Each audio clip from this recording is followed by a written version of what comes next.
Salam, selamat pagi Bapak Ibu yang dikasihi oleh Tuhan. Kita bertemu kembali di dalam renungan harian GP Kris Pangkal Pinang.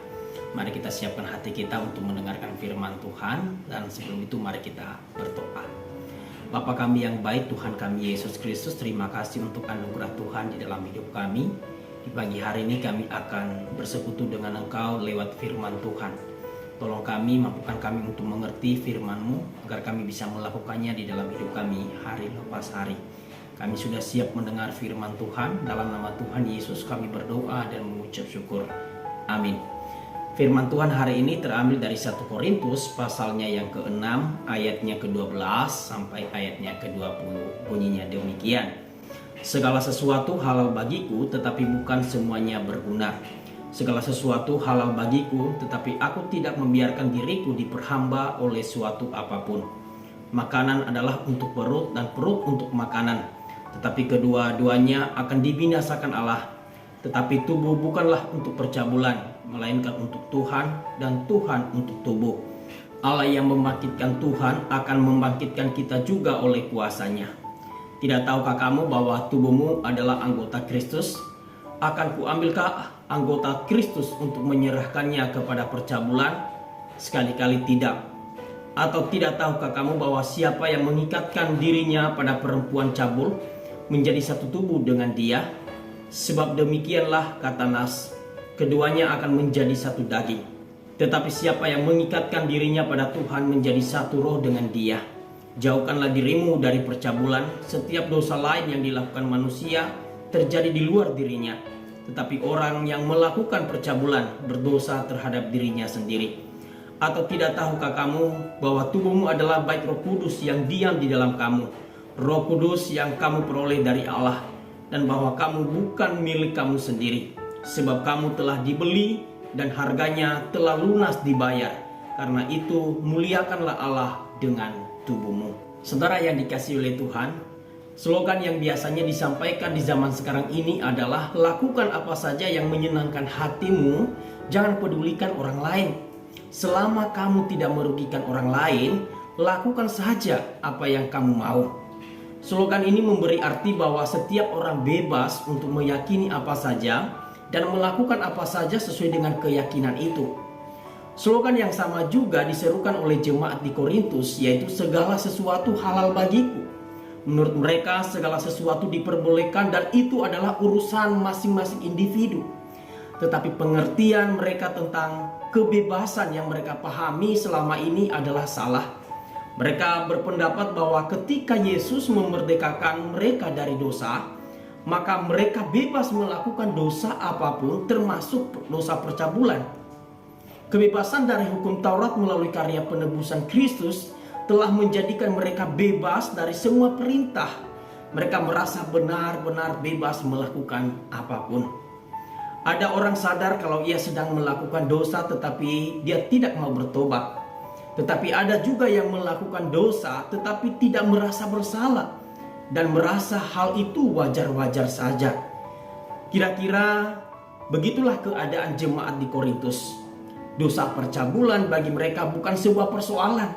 Justru mereka memberikan pembenaran terhadap dosa itu. Saudara yang dikasihi oleh Tuhan, Bruce Winter mengatakan bahwa lawan bicara Paulus pada saat itu adalah kaum elit dalam hal uang dan kuasa. Mereka sering mengundang teman-teman dan klien mereka dalam sebuah perjamuan yang diadakan di rumah-rumah mereka. Setelah mereka makan bersama, beberapa dari tamu itu melakukan percabulan dengan para pelacur.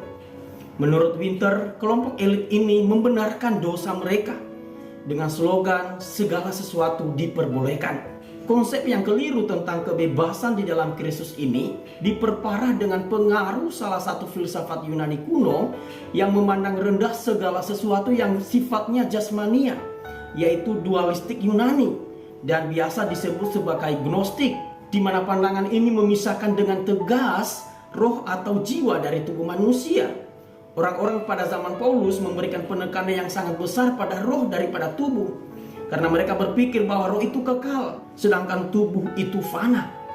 Jadi orang Kristen di Korintus berpikir bahwa tubuh mereka akan dihancurkan pada akhir zaman.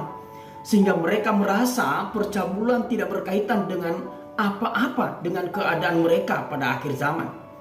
Pemikiran yang keliru ini sangat berdampak terhadap moralitas orang percaya di jemaat Korintus. Paulus tidak anti terhadap kebebasan, apalagi kebebasan di dalam Kristus. Dia justru menjadi salah satu pemberita yang paling tegas menyuarakan kebebasan. Kebebasan di dalam Kristus merupakan sesuatu yang patut disyukuri, tetapi tidak boleh dimanipulasi dan dieksploitasi. Kebebasan adalah anugerah, jangan sampai justru menjadi sumber masalah.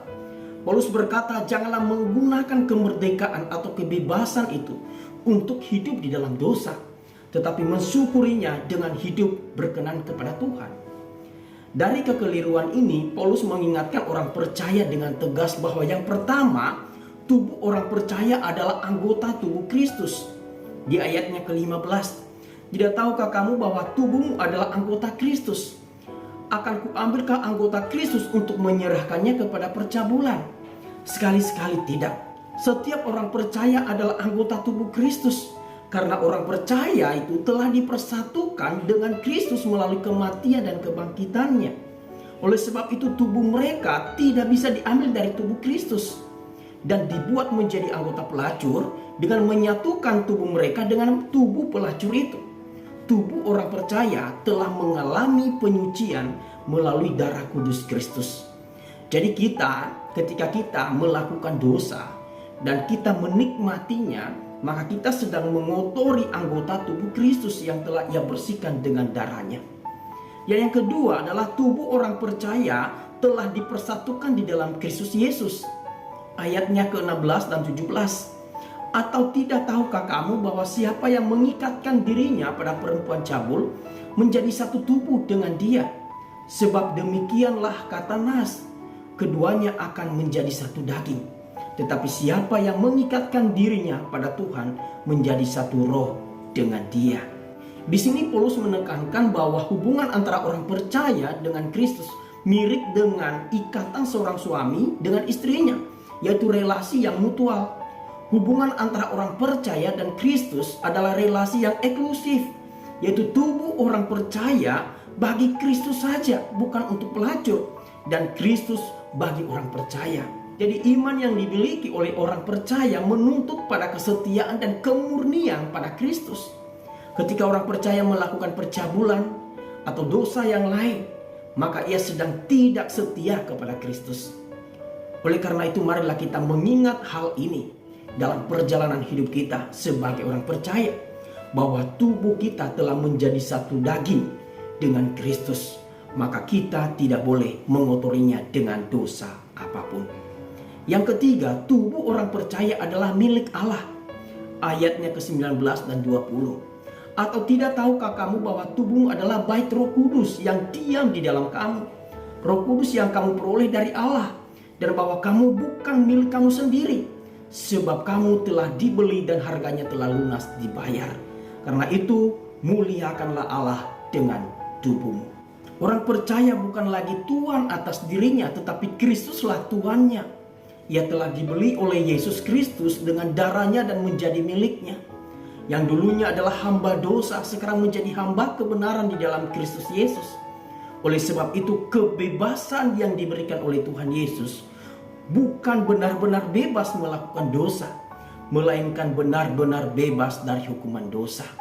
Jika orang percaya tahu bahwa dirinya adalah milik Allah, maka dia tidak boleh merusaknya dengan alasan apapun juga. Banyak orang melakukan pembelaan diri. Misalnya ada seorang perokok dan berkata, buktikan di dalam Alkitab larangan jangan merokok. Benar, memang secara eksplisit tidak ada.